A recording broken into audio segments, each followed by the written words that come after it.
Uh, yeah, for those of you who know a little bit about me, my wife is Catherine McCullough, and I'm often known as Catherine's husband. So some of you may know me better that way.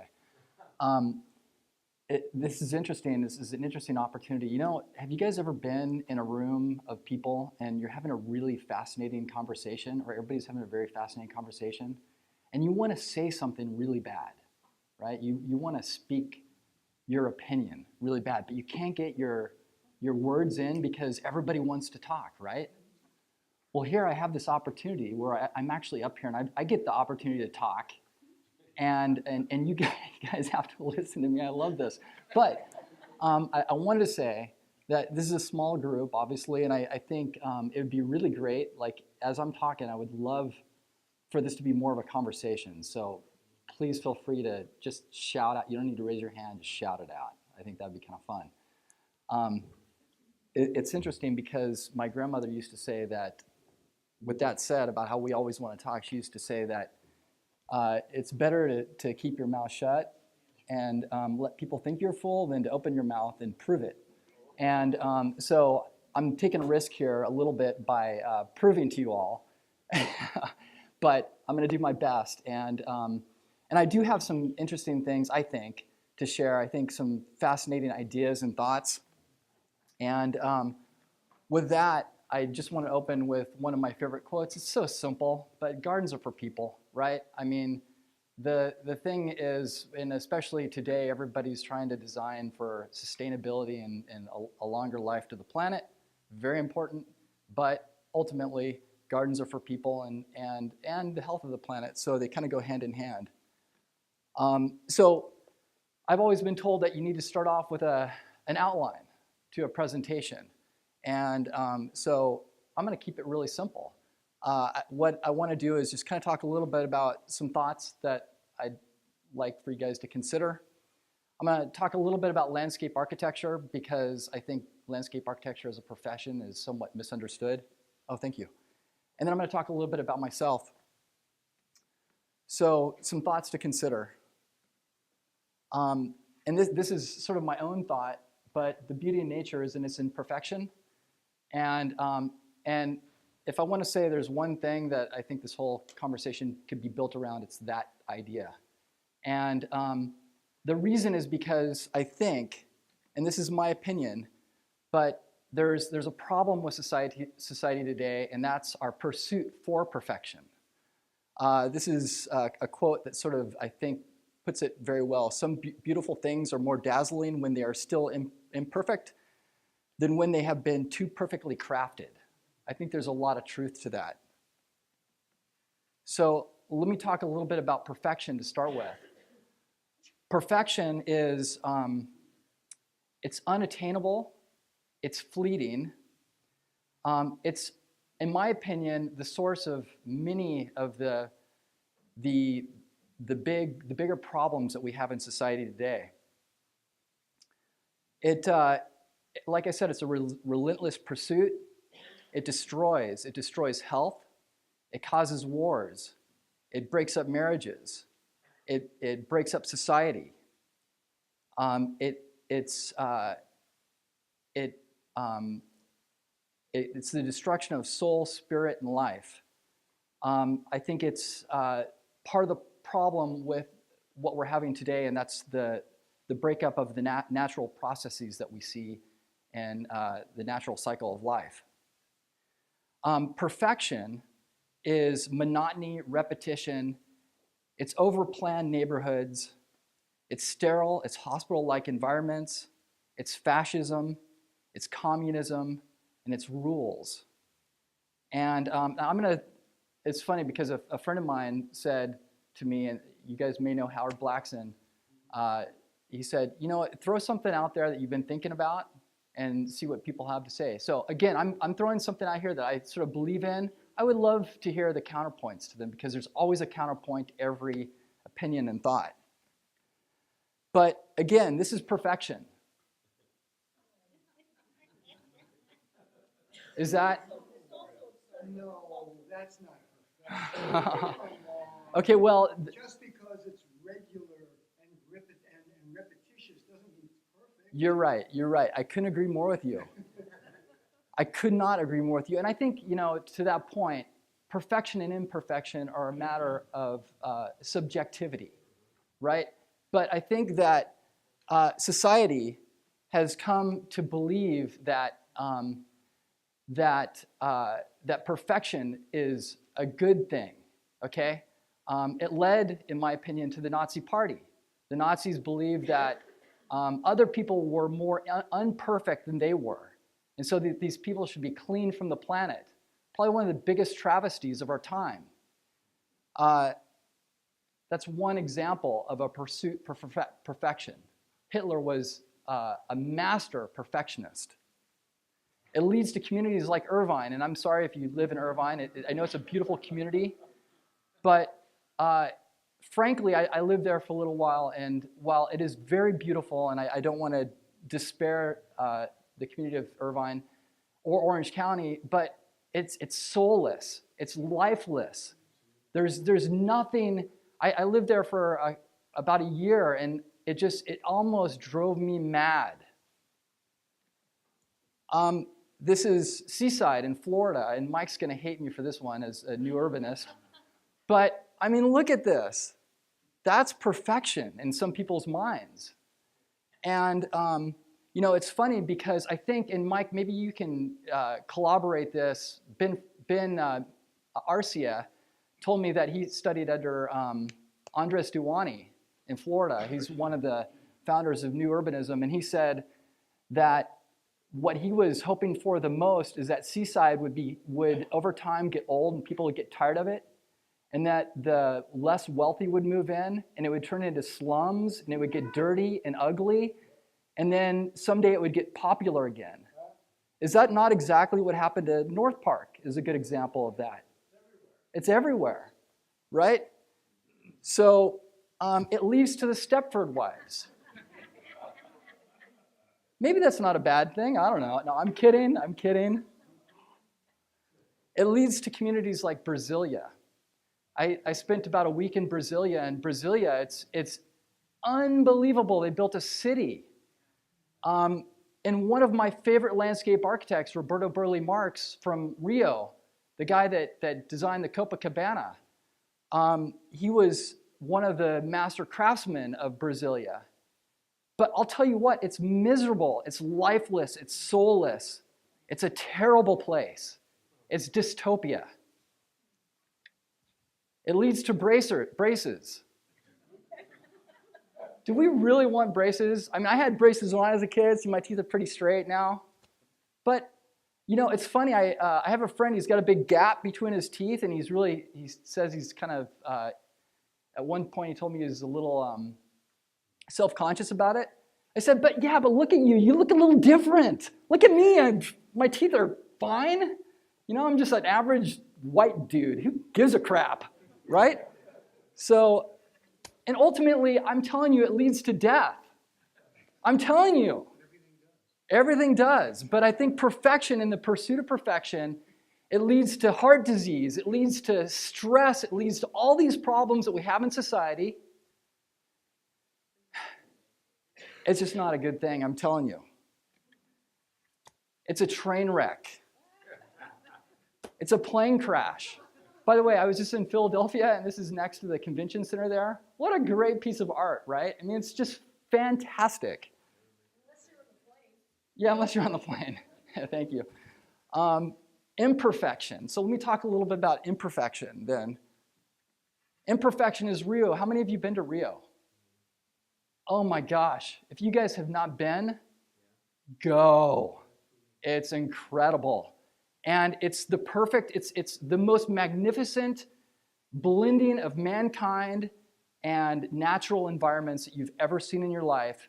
And you will come across the nicest people that are incredibly hospitable, that love life, and that paint the walls and dance and have a great time. It's an incredible place. Imperfection, two men kissing. Come on, some people will call that, but I think love is love, right? This is actually, this is a picture that I took of of the Wall in Berlin, which, by the way, is another incredible city. One of my favorites, as a matter of fact. This is in Hamburg, and Hamburg, they actually, Hamburg. I've got something on my mind here this morning. That's an old building. That's a climbing wall they built for kids on the side of that wall. It's unbelievable. I mean, come on. It's not perfect, but could you imagine your kid would go nuts in this playground? This other one is where they forgot to put the plumbing underground. I don't know if they did. I think it's an art exhibit, but I think, why not? Let's expose that stuff. What's wrong with it? It adds color to the environment. It adds life and vibrancy. This is, again, in Berlin, and it was a Jewish department store before the war. And it was one of the first places to be taken by the Nazis. And I believe they set it on fire. And to this day, I was there probably, 4 years ago. They haven't done a thing to it. But the artists have taken over. And they've turned it into this habitat for artists. And it's incredible. There's so much life, so much vibrancy. And here's the thing. You can't recreate this stuff. Rust, we try to. Corten steel, that's the popular material that landscape architects all around the world are using. That's rusty steel, right? Because it rusts. Cracks in sidewalks. This is in New Orleans, and it's funny because in New Orleans, how many of you been to the Garden District in New Orleans? Okay, so you know the sidewalks, right? They're like this, and it's awesome. I mean, landscape architects can build new sidewalks all day long. And we can do it like that if there's enough money. But that you can't recreate. Broken glass. I mean, that to me is just, look at that. That was a total mistake. And somebody's going to replace that. But it's beautiful. Buildings. I think these buildings were meant to be this way. But why not? You can't recreate cracks in sidewalks. You can't undo the railroad tracks.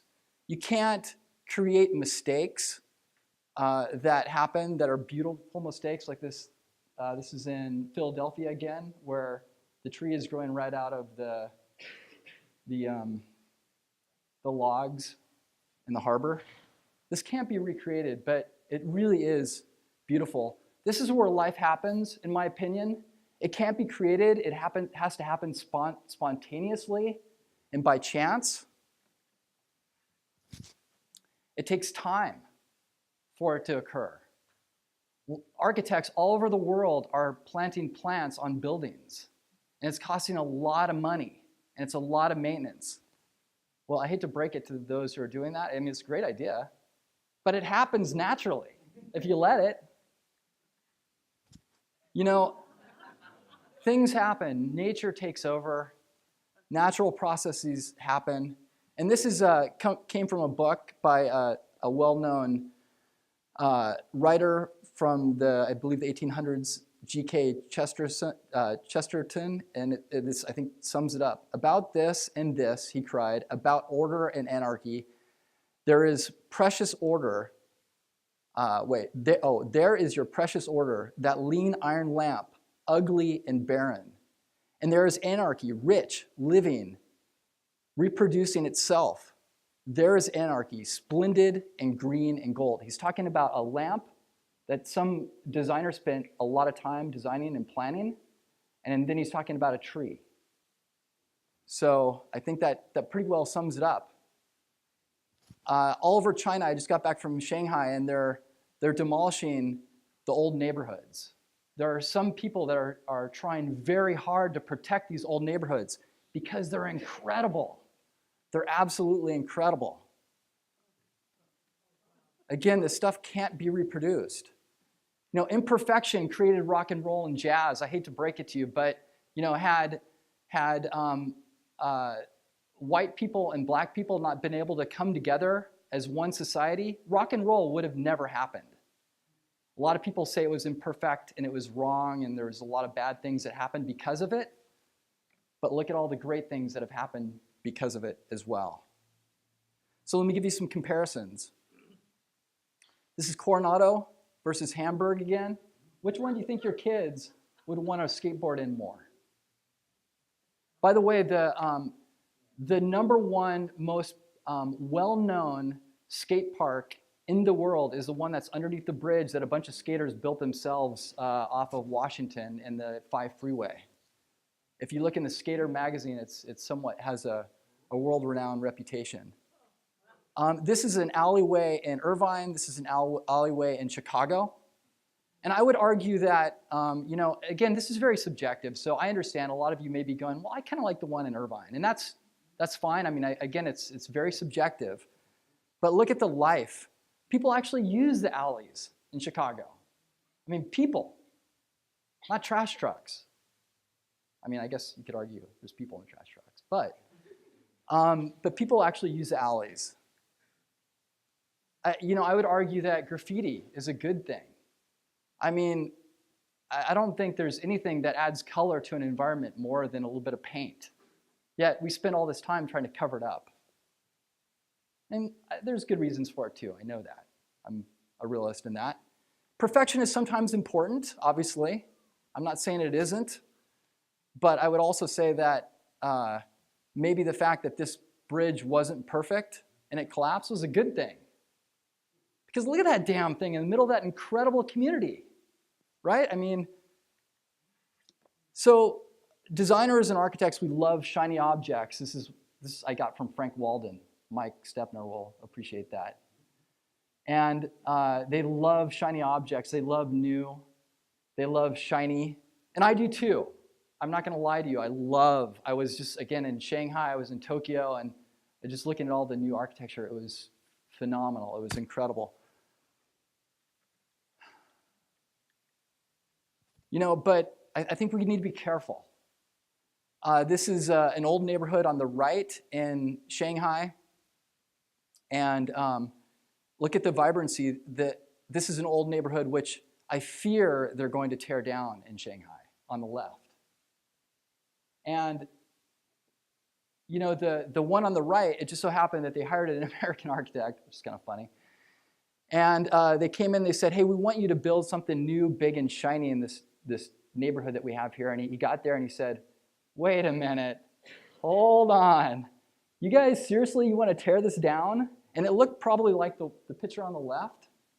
And he said, wait a minute, we need to rethink this a little bit. This could be a great place.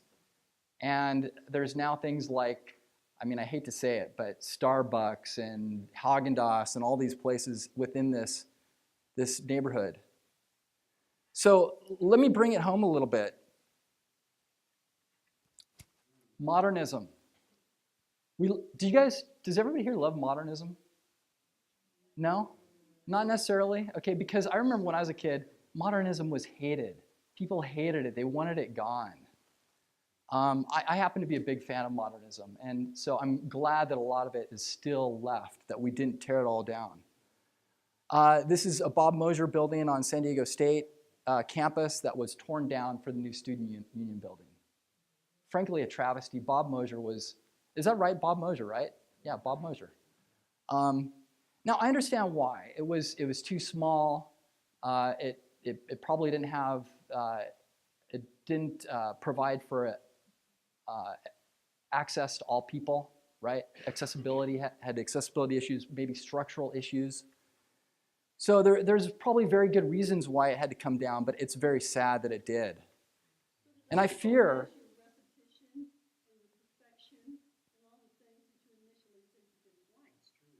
Yeah, no, you're right. But what I'm trying to say right now, and I'm just telling you that what I'm trying to say right now, so I'm kind of moving on a little bit beyond that.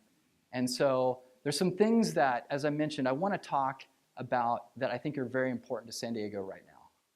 I think we're about to lose this. This is brutalism. A lot of people hate it. I think we just voted to remove it. I think it's really unfortunate. I think it's a perfectly good stadium, and I think San Diego State could use that. I think the parking lot needs to go. I think they could build an amazing campus around this with some parking garages. But it's really sad, I think, and unfortunate. And more importantly, I think right now, because this is my era, postmodernism, some people hate it. Talk about imperfection, right? I mean, look at this. It's a mess. Everybody will agree, you get lost in it. It doesn't work for retail. Some people say it's ugly. But, shoot, I grew up with this. This defines my generation. And I'm afraid that it may go. Well, it may. It may. I hope not. I love this picture because notice that you guys all recognize this building? No? The City Operations Building, downtown San Diego? Okay. So the thing I love about this is look at right turn, it points away from it. That's great. Anyways, I don't know. Maybe some of this is unsavable. I'm not totally sure. I feel so bad for those people that have to work in that building. But I think it probably could serve some useful purpose. Some good examples of what were saved. I think the Union Tribune building, Roger Scholey probably hates this building. He probably spent way too much time in it. But I love it, and they saved it. I mean, I just think that's incredible, and it looks great again. And you see this over and over again where people are saving things, and I'll tell you what, they were going to build something new on the back of the Lafayette, a new high-rise or new development, and they may still. But they kept it. They kept the pool. And this thing has become a cash cow for them. And they could not recreate this. They could not rebuild this. They could try. They could spend, like the Ivy did. You guys remember the Ivy? So the Ivy, they spent, a fair amount of money on that. And I think it was popular for a while. And then it was old again, and nobody really cared anymore. So all these things, they go through their phases. They get old. They're new, they're shiny, they get old. People forget about them, and we want to tear them down. The Pearl is another good example of that. I mean, I think I drove by that hotel hundreds of times before Greg Strayman decided to repurpose it, and I never even noticed it. I had no idea that was there. But just a little bit of life, breathed back into these elements goes a long way. So, okay, about landscape architecture. And I think this is important because and this will all kind of tie together, I think, as we get a little bit further into this discussion. But hopefully most of you know a little bit about landscape architecture. But this gentleman right here is Frederick Law Olmsted. And for those of you who don't know, he is the mastermind behind Central Park, or one of them anyways, and one of the key figures in Central Park in New York City. And believe it or not, he was, along with John Muir, was one of the key people in the preservation of Yosemite Park, which is, I think, one of the most visited national parks in our country. So landscape architects and landscape architecture has and plays a huge role in our society. I mean, landscape design goes back for hundreds of years, right? To the Hanging Gardens of Babylon. Over the years, I think landscape architecture has maybe gotten, or landscape design has maybe, there's something that happens, I think, in design. And what it is we're constantly trying to outdo the last guy, right? Like somebody does something really cool and the next guy comes along and says, well, that's really cool, but let's do something even better. And that just sort of builds and builds and builds, and before you know it, you got Versailles, right? It's incredible, don't get me wrong, it's absolutely incredible. But it builds upon itself. And I see a lot of that happening today. Then a guy came along by the name of Capability Brown. You guys believe there's actually a landscape designer by the name of Capability Brown. And he was an English guy, and he said, hey, wait a minute, you guys, this is just getting out of control, right? I mean, You can spend billions and billions on your gardens, but they're still not as incredible as what Mother Nature can do. So let's celebrate that, right? And so the reason why I bring this up is because that's kind of where I am as a landscape designer and where I feel my core is. That I don't want to try to updo or outdo the next guy. I want to work with what I've been given, this incredible canvas, not to change it or modify it, but try to make it better somehow, right? I don't know. And there's modern landscape architects that are just doing some incredible things. Kang Jian-Yu, Turnscape, he's a Chinese landscape architect, is working on things like sponge cities and the resiliency of cities, right, to the rising waters and the increased rains and devastation that we're seeing. And the concept is very simple. You build things that can flood naturally. So rather than panic when things flood and then try to fix it later, let it happen, design things that can deal with it, and deal with it in an appropriate way. You know, landscape architects are dealing with, I think, some of society's biggest issues. And this is Peter Walker that is responsible for what I think is incredible, and that's the negative space, right? I think the original concepts for the Twin Towers in New York City was to build new towers, bigger and better. And I don't know if this is Peter Walker's idea, but somebody's thought, well, wait a minute, that's not such a good idea. And what about the fact that New York is already so dense with all these buildings? Why don't we give something back to the public here? Some public open space. So negative space, I would argue, is as important as the space that it creates. One of my probably the deepest experiences I've had in a space is the Oklahoma City Memorial Site in Oklahoma City. How many of you guys have been there? Just 2, 3, okay. So if you have a chance, go. I mean, it will bring tears to your eyes. I mean, I don't care how long ago it happened. It is bone-chilling. And it's important to remember for people that women and children died for literally no reason. I mean, the guy had a reason. But, these are things that landscape architects are dealing with on a daily basis. We deal with climate change, we deal with resiliency, catastrophic planning and management, fire, water, wind, etc., habitat restoration and protection, impact of nature on learning, impacts of nature on healing, catastrophic, you know what? I've got that twice, don't I? I need to read through my own notes here a little closer. National parks protection and planning, water quality, soil conditions, heat island effect, equitable access to nature and open space, equitable access to infrastructure, public realm, community development and planning. These are just a few things. I mean, I could probably have 4 pages of things. And by the way, the industry of landscape design contributes $6.68 billion to the American economy every year. Now, is that important? I don't know. But it's just important to realize how big this industry is. So landscape architects were asked a question, and the question was, landscape architecture, is it the next big thing? And it's funny because I just went to the ASLA National Conference in Philadelphia. That's why I was there.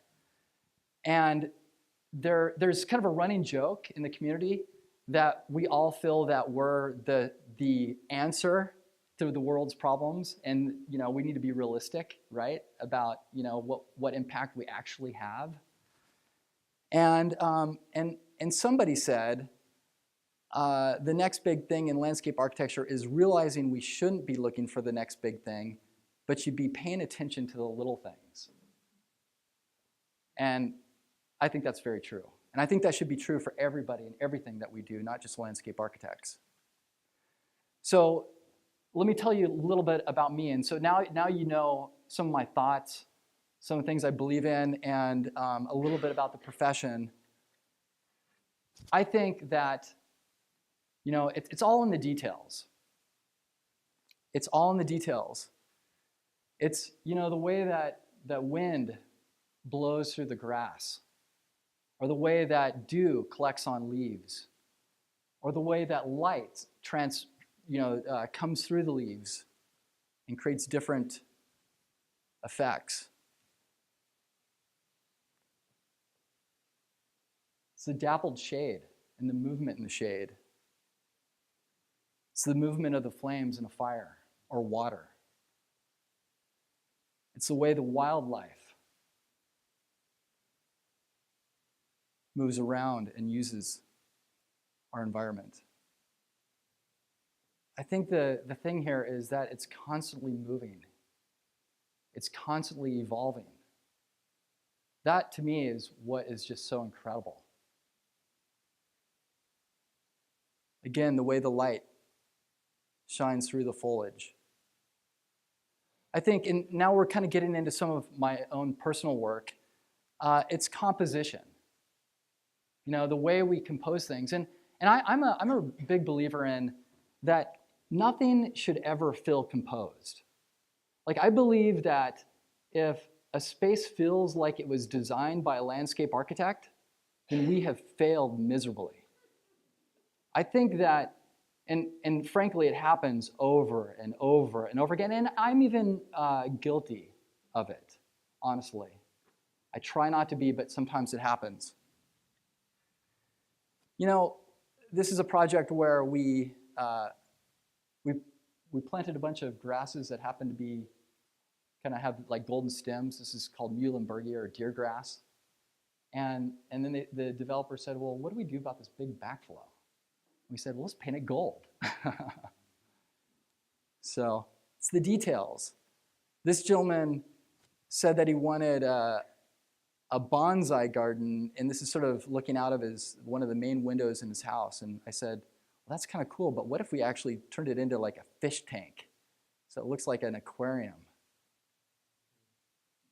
Thinking about how water and fire interact with each other. This is something we did out at the Vejas Casino in Alpine. The way that light reflects through the branches and the trees. And I think the more subtle that this occurs, the better.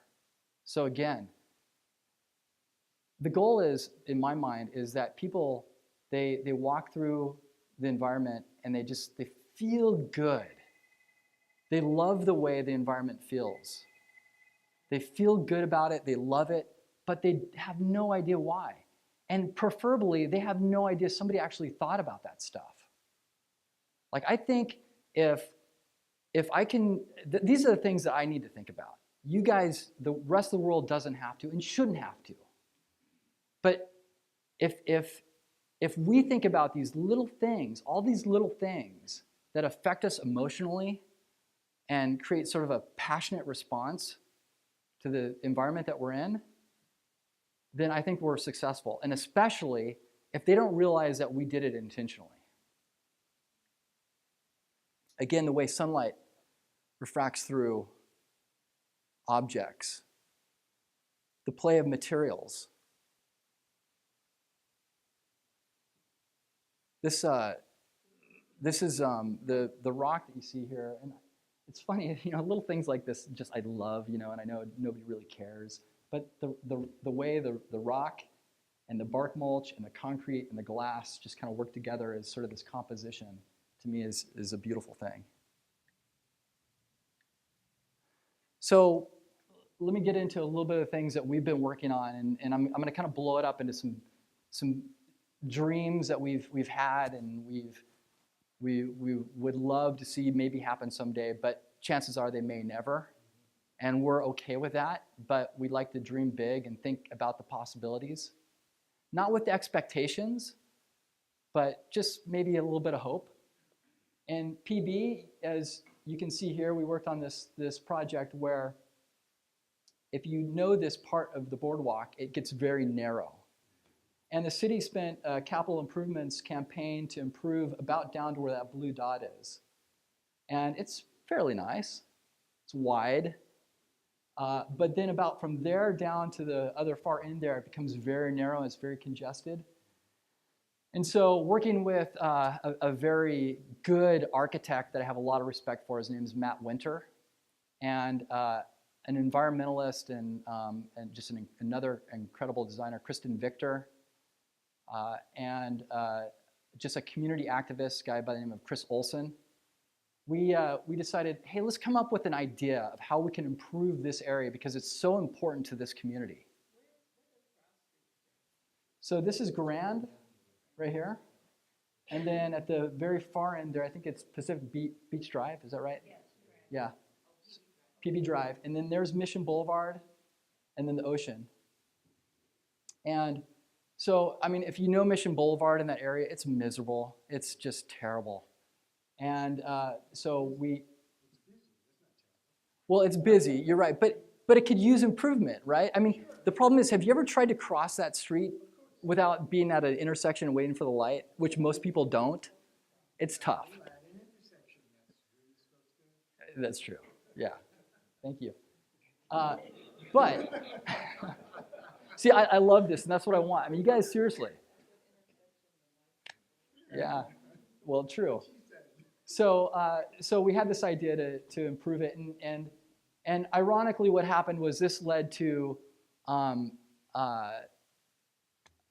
Beautiful PB. So I was a co-founder of Beautiful PB with the other folks I mentioned earlier, and we then pursued through that a SANDAG grant with the city of San Diego for this. And SANDAG gave, I believe, something like $2.5 million to study this further. And it's currently in the planning process.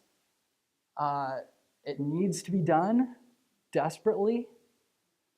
I'm not making any money off of it, nor will I ever, and I don't care to.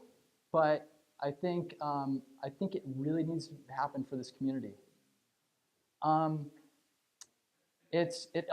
will also say that as a result of that, the Beautiful PB pursued a grant with AIA, and AIA helped Beautiful PB create one of the first eco-districts, or the first eco-district, which is now PB in San Diego, which I've been told led to the mayor's inspiration for the Climate Action Plan. So all these things sort of have, so it's funny how you might have a little idea, you know, you may not really think much about it, and you're sort of focused on just that little detail, right? And that's all you should ever do, is focus on where you're at today and give it everything you have, right? With passionately. And okay, sure. So the idea was that we might break up Mission Boulevard. We might add some landscape elements and make it narrower. We actually had a traffic study done, and they found that that is sized inappropriately for even the amount of traffic that happens through there right now. If you go further down into Mission Beach, you notice it necks down into 2 lanes. So the first goal was to improve Mission Boulevard so that people slow down and pedestrians can actually use Mission Boulevard, and bicycles. So what are the colors represented? Is that the bike lane and then the median strip? Yeah, bike lane, median strip.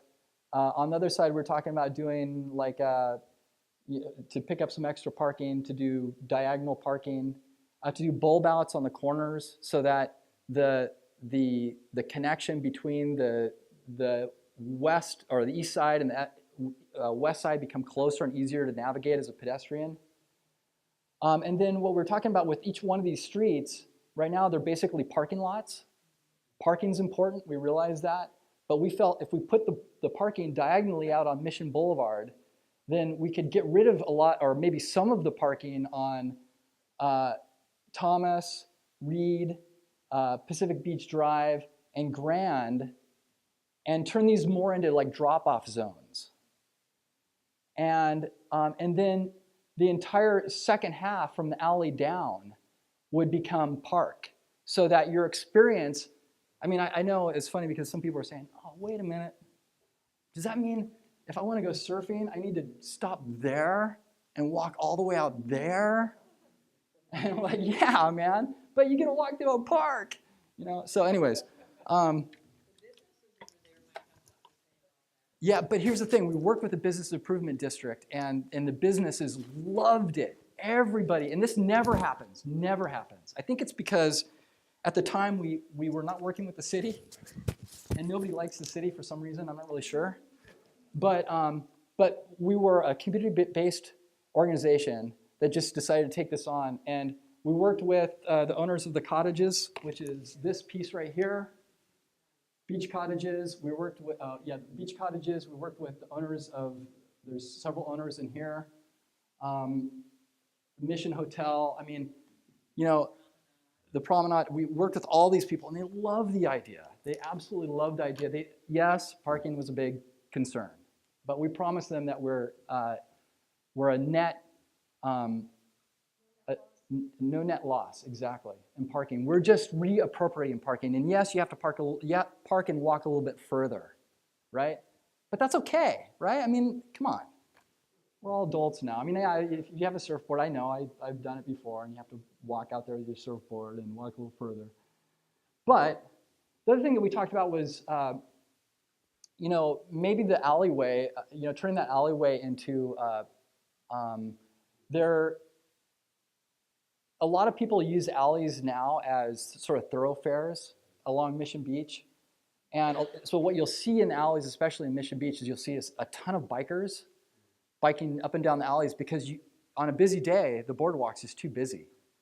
And so we're suggesting, hey, let's close those down to through traffic. The only people that would now use those alleys are you know, trash trucks and delivery trucks and things like that, so commercial vehicles.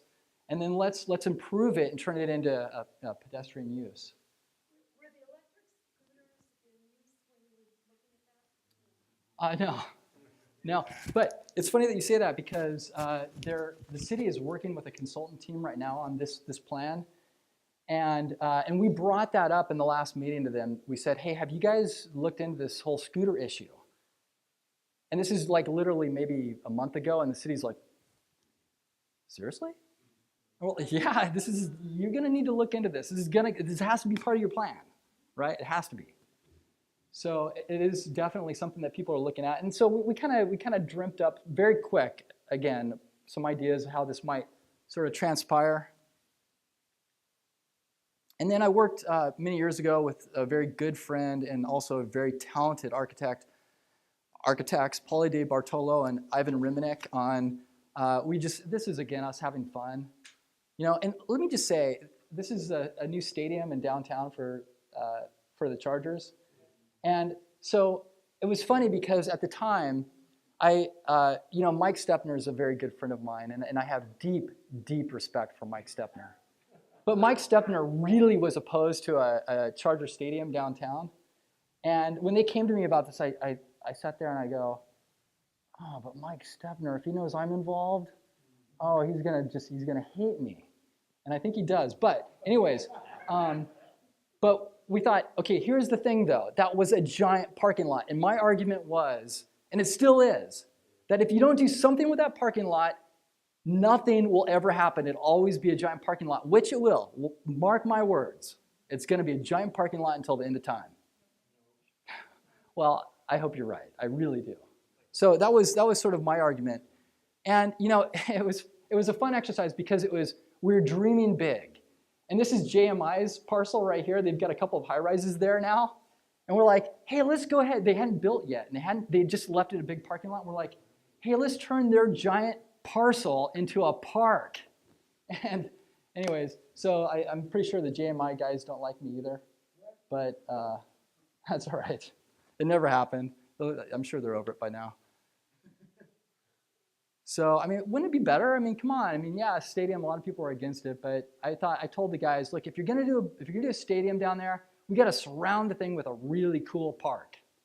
And they loved that idea. And then here's something that I think is really interesting, very fascinating, with Paulie and Ivan as well. Down here on the right, that's Balboa Stadium, San Diego High. And here's something I don't think many people know. Maybe I know Mike does. I know Mike knows this. He's probably the only guy on the planet that knows this. Check this out. Well, follow that line. That's insane. Somebody thought about this stuff. This is the Oregon Pavilion. This is a stadium. They're on an axis. Somebody thought about this stuff. It's the coolest freaking thing. And so Paul and Ivan, they said, hey, why can't we turn that into a soccer stadium? I said, that's a great idea.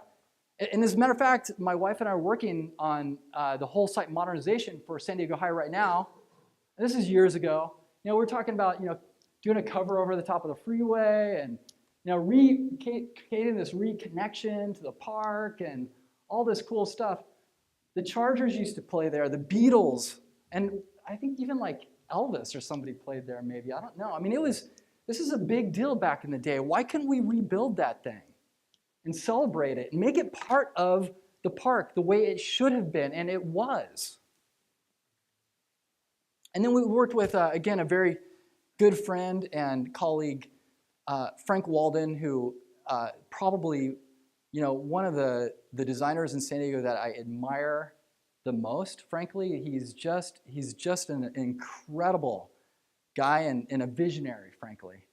A lot of you, I think there's a few students here, have probably had classes with Frank at some point. But we worked on this project. This is Montgomery Field up in Claremont. And, we're thinking, again, just thinking big picture, what if? Now, there's some historical significance to that. But, and I'm not necessarily suggesting that this is the way to go, but, we kind of looked at this and we thought, what if that became, a city? And I think, what's going to happen here, a lot of people ask me or have asked, what's the future of San Diego? And I think the future of San Diego is a city of villages. I think what's going to happen is kind of what happened in North Park, right? North Park used to be the suburbs. And people were like, North Park, that's way out there, right? It's now, it's the urban center. And so I think we're going to start to see more of that. I think Mission Valley eventually will feel like that, whether you like that or not. It's going to be part of the urban center. And so we need to think about how we turn some of these communities and into higher density spaces with more people, I think. This is kind of a fun project I work with Frank Walden, and we're working with Langford and Associates, the developers for this, for a couple of properties on the 16th Street corridor, or Frank was, and so I kind of helped him with this. This is what is going to become the East Village Green right here. This is years ago. But, we were saying, let's turn this into this, pedestrian corridor. And I was having some fun. We were going to go in front of Civic San Diego on this. And so, I don't know if you guys noticed this piece right here. And, it's funny because everybody's all excited about this is East Village Green. I don't know that anybody has ever realized or thought about the fact that there is literally a freeway, a runway strip that comes off of the freeway and then goes back on the freeway right there. And I don't know how it's going to affect the use of a park for children. Would you want to let your dog or your children running out in that park with street cars screaming down that street? I don't know. I'm not sure yet. So I just hope they're addressing that in the plan, the current plan for that. I know they've got a very talented firm working on that, who I have a very high amount of respect for. We're working in China on entire communities, and this one in particular, we're very much going to have to be thinking about the sponge city concept. How do you absorb all this water? How do you let it do what it's going to do? We've worked out at the San Diego Zoo. That's always so much fun, working out there. They have a landscape curator. The head of landscape is, they're called the landscape curator. And their job is to curate the landscape. And that's just, I mean, how cool is that to work in a place where you're trying to find things that work within the habitat for those animals? And it's challenging sometimes, it really is. Because, animals, they get burrs in them, they get diseases, and they eat things that they shouldn't eat. So it's a challenge, but it's always fun. We've worked out at the Wild Animal Park. Again, it's always fun. We've done healing gardens. How am I doing on time, by the way? Okay. We've worked on schools. This was my kids' middle school, Albert Einstein Academy in Grant Hill in San Diego.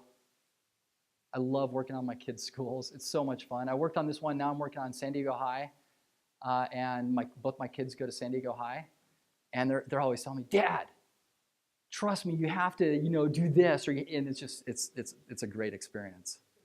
They're involved. We've done a lot of work out at Mesa College.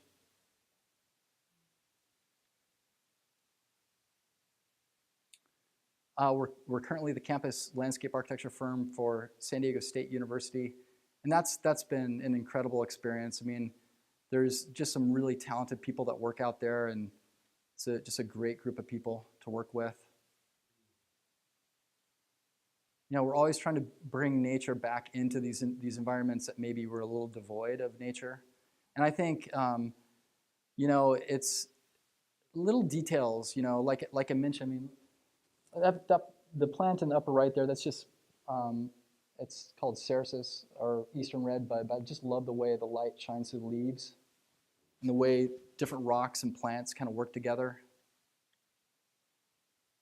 But again, we're doing a lot of work out at San Diego State. One of the newer ones is they're thinking about doing what's called an arts district out there. They have an area where a lot of their arts programs are.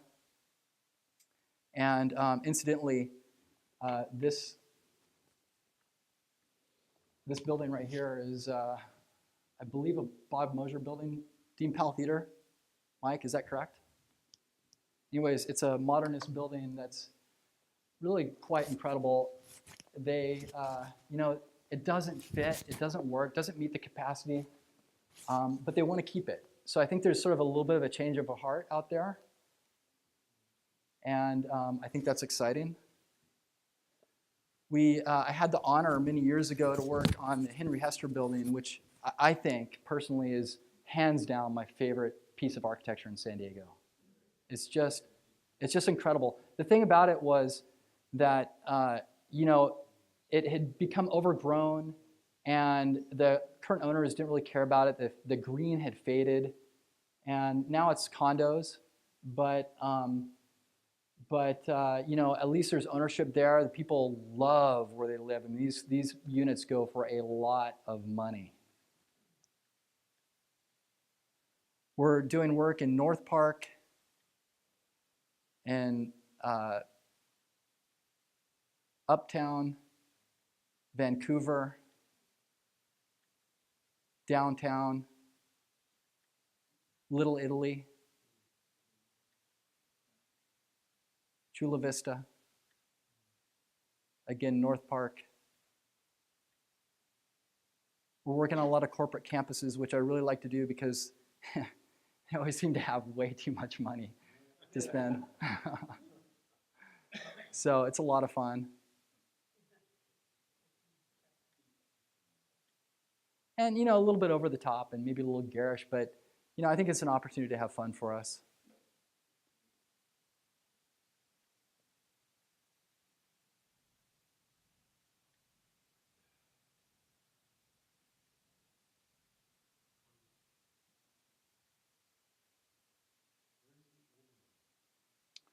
On Oberlin Drive in Sorrento Valley.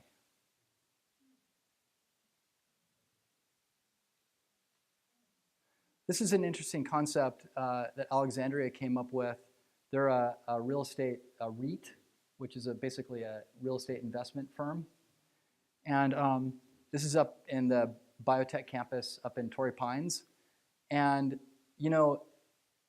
we always talk about, creating mixed-use environments that are more lively and interesting. And what they found when they owned this property, and they thought, there's like if you work in this area, where do you go to eat? Where do you go to relax? Where do you go to exercise? You get in your car and you drive to the UTC, right? And they thought that's unfortunate. So they kind of they took one of their buildings and one of their properties and turned it into a true mixed use development. So this has a barber shop in it. It has micro suites. It has a fitness studio, a very good restaurant. It's got meeting space. It's got, there's a lot of things going on here. And oh yeah, absolutely. And as a matter of fact, the Farmer and the Seahorse is, it's a Brian Malarkey restaurant, is fantastic. So if you guys have a chance, go sit on this patio like in a late afternoon and have some drinks and dinner. It's a great place. The food is fantastic. Which is also fantastic. I can't take credit for that, but it's really well done. And that's the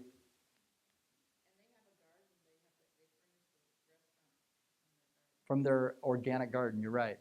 Very well done. It's on Campus Drive. Green Acre. That's the restaurant. Yes. Yeah, that wasn't ours. We actually had something else in that location. But when the Farmer and the Seahorse moved in to this location, they wanted a tractor, so they put a tractor there. That was supposed to be like a little seating area.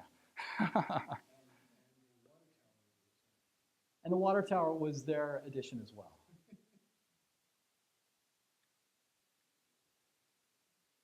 This is aloe vera.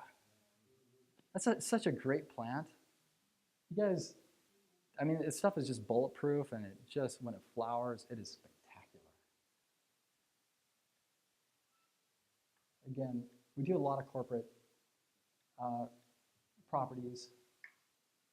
And like I said, it's not the most rewarding, I think, but in some ways it is, because I think, like this is an old brutalist building in Sorrento Valley that I think would otherwise be, if you were to work there, it would be a miserable experience. I hate to say it. But these poor people, they make a lot of money, doing these jobs, and they're important jobs. But the buildings are bleak and difficult, and so if you can create these gardens that are incredible, this one has an organic gardens within it, and some amenities that they can enjoy, and just a place to go and get away from things, and little hideaways in the landscape. It's kind of nice. Do you have a favorite plant talent? I do. I really prefer native material. I really do. Now, we don't always use native, and I will tell you that I'm not a purist by any means. I think that plant material, you have to be careful with what you use, but I think that there's opportunities for other things that grow in similar regions that shouldn't be overlooked, especially in Southern California, because everything grows here. I mean, it's just amazing. Like, we were just in China, and we're seeing the same things in China that we have here. We do some residential work. It's always fun.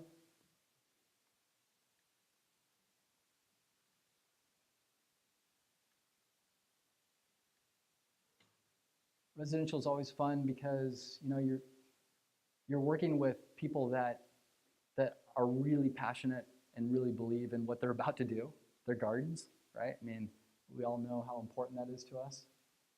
And so I enjoy that. I always tell people that, hopefully, I would hope that you'll never find two of the things that we've designed that are the same.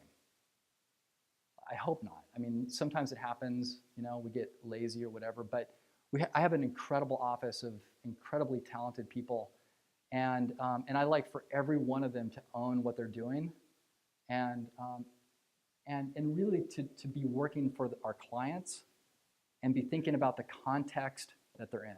I think that's probably the two most important things: the people that we're working for and that are going to use the spaces, and the context, meaning the environment around where the site is, and then also the architecture. So anyways, I'm going to kind of breeze through this. We've done a lot of things over the years. And we've had a lot of fun.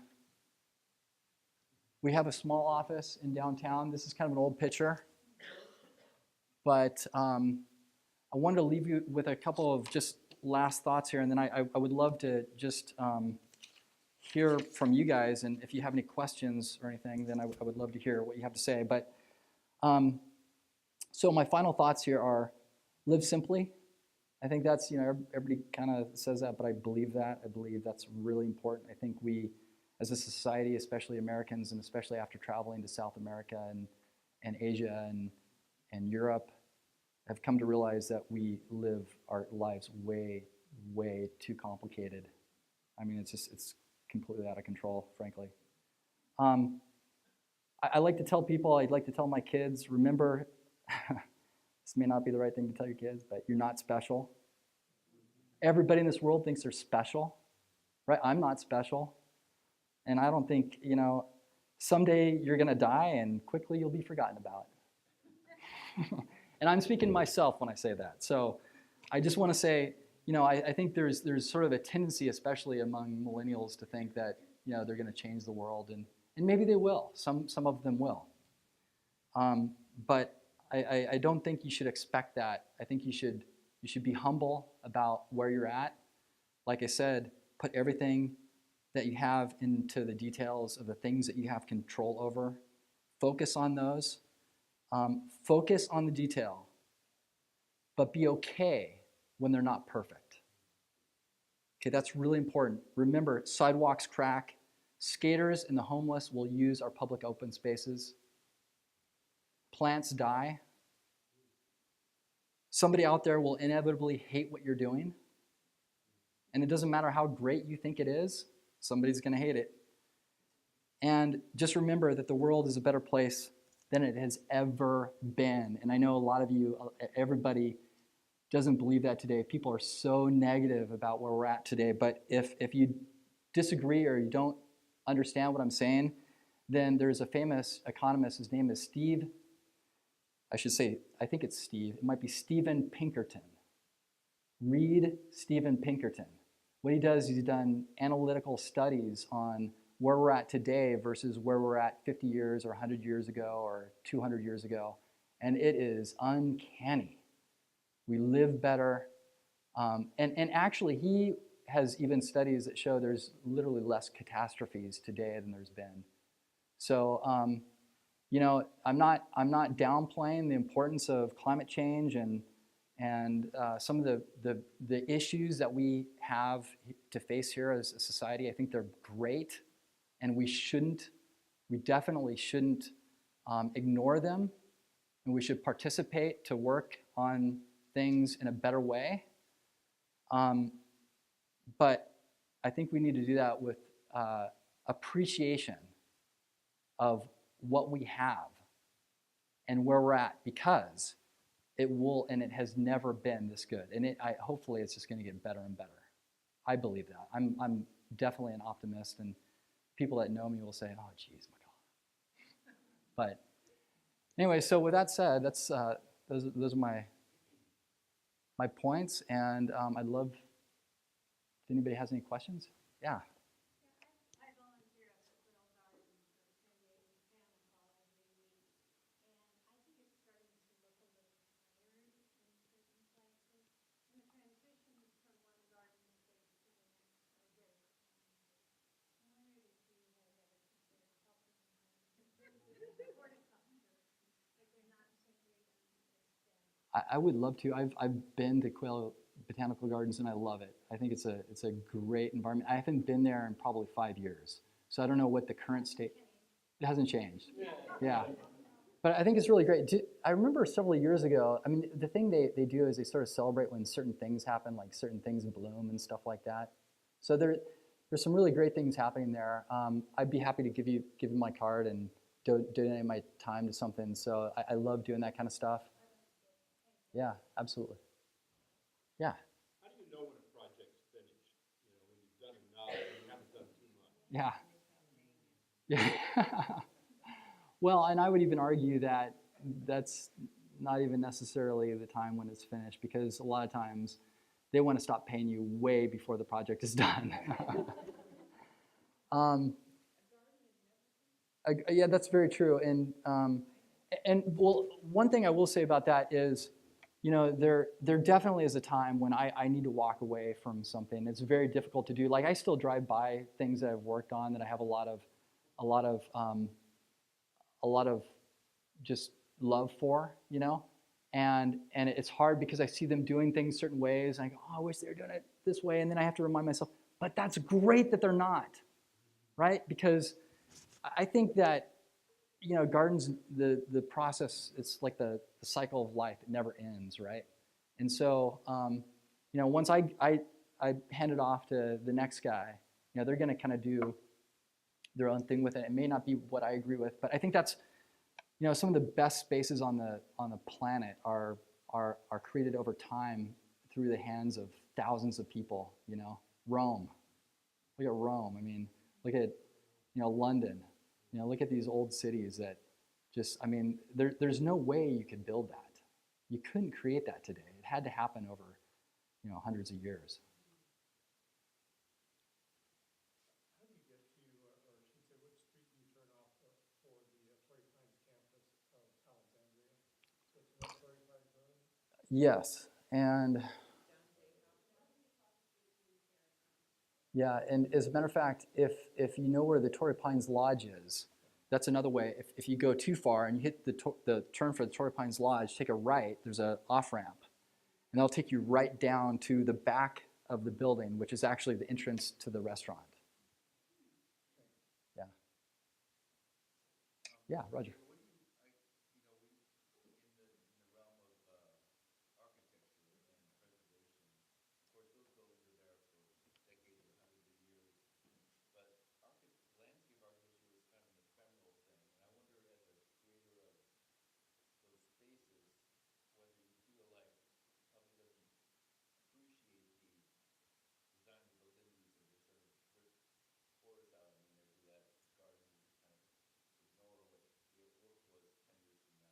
Yeah.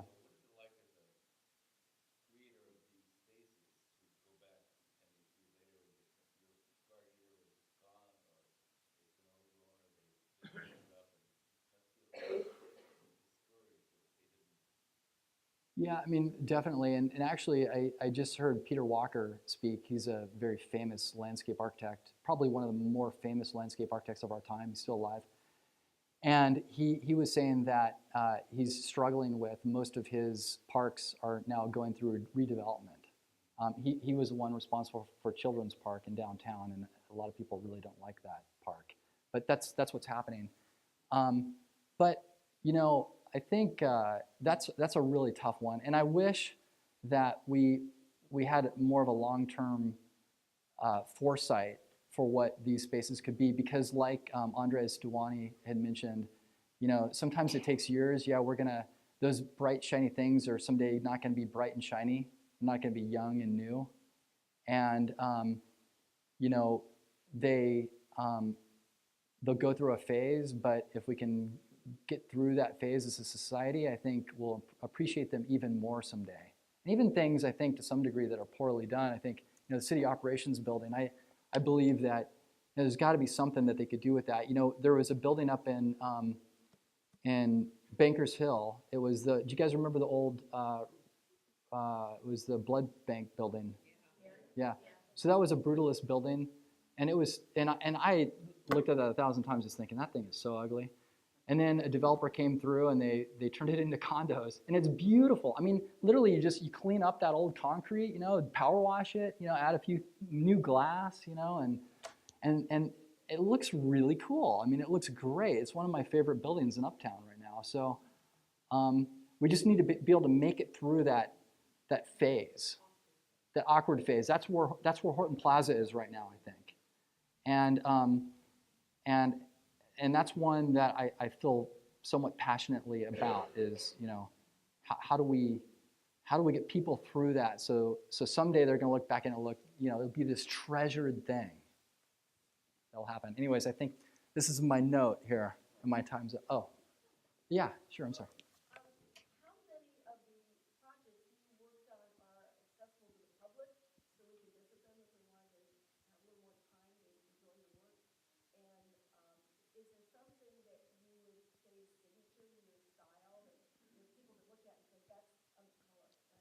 Yeah. Well, that's exactly what I try to avoid. I because I feel that style is directly connected to your ego, and I think ego is a great thing for artists.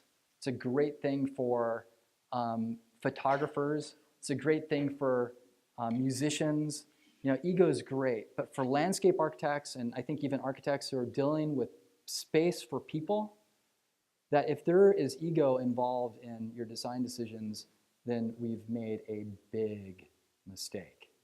We should be thinking entirely about the context of the space that we're working in, the people that we're working for. I think those are the two most important things we should be thinking about, the greater good, in other words. And so, so to answer your question directly, I really, this is something that I know I'll probably never, I'll probably be never recognized because I don't necessarily have a style. And I think that's, if you want to be recognized in this society, you need to have that ego, you need to have a style. But I don't think I just feel that that's not right for what I do. And so I would like to try to avoid that. Did I answer that question, or? Well, I think you do have something recognizable, which is being quiet and being respectful of what's there, and you're using a lot of your landscape skills in order to deal with sustainability and knitting things together. And I think Yeah. that's all pretty simple, subtle, Yeah. but it's definitely it's a philosophy that shows up in what you're doing. Yeah, I think you're right about that. And hopefully though it's subtle and maybe not necessarily recognizable. But you're right. I mean, it's hard not to. And it's like I said, the thing that happens to us a lot is we get there's this thing that we call group speak, right? And architects and landscape architects and designers are notorious for words like materiality and I mean there's I could go through a whole list, but so we have this group speak and it's hard to get away from it because we're surrounded by it, so you have to constantly be reminding yourself that sometimes looking outside of what you're doing for inspiration is really important. I think traveling is really important for inspiration. I think other professions. I know I'm getting kind of off track, and I'm not necessarily answering your question there, but I was just thinking about Walt Disney, and he wanted to bring designers together because the designers were kind of camped out in their camps, right? Like you had photographers, animators, painters, and they didn't communicate with each other. And so he was one of the founders of a place called CalArts up in Los Angeles. And the whole idea was that he was going to get all these groups together and break down all those walls, and they'd all work together and incredible things would happen. It's kind of like the way that the white jazz and the African beat came together and formed rock and roll, right? So that was his goal, and it's funny because a friend of mine went to CalArts, and she said that when she went there, everybody had developed their camps. So the photographers weren't talking to the artists, the sculptors weren't talking to so everybody had sort of developed their camps, and it's very, very hard. But I think it's important to, like I said, to just look at other things that are going on, and other ways of doing things. Yeah. I think you like color. I do like color, yeah. And I like happy things. We have a Chinese client right now, and he came to us and he said, and our architects that we're working with hated this. They were so mad about it. He wanted to do a park, and he wanted to call it Happy Sunshine Park. And the architects are like, no, we're going to call it Eco Park or something like that. And I go, wait, that's perfect. Happy Sunshine Park. I love it. And it's for kids. I mean, come on, kids need a little happiness and sunshine and color and brightness and soul and life. Yeah. As a fellow landscape architect,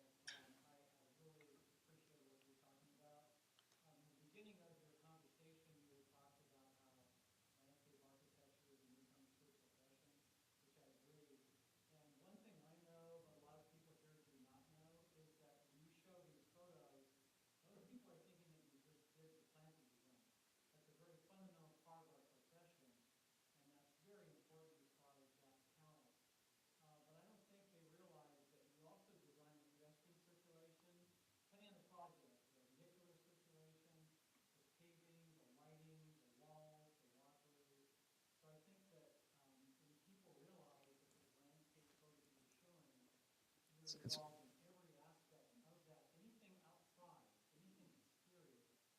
So anyway, I really appreciated what you presented, and it's very, from a fellow landscape architect, I really respect it. thank you, Brad. And likewise, I know Brad has worked with a firm called Wimmer Yamada for many years, and has had a great impact on our community as well. So I respect what you have done as well. So thank you.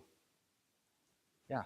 So kind of as a counterpoint to your comment about ego, Yeah. there are some really talented people in San Diego, historically and currently. This is just kind of a general question.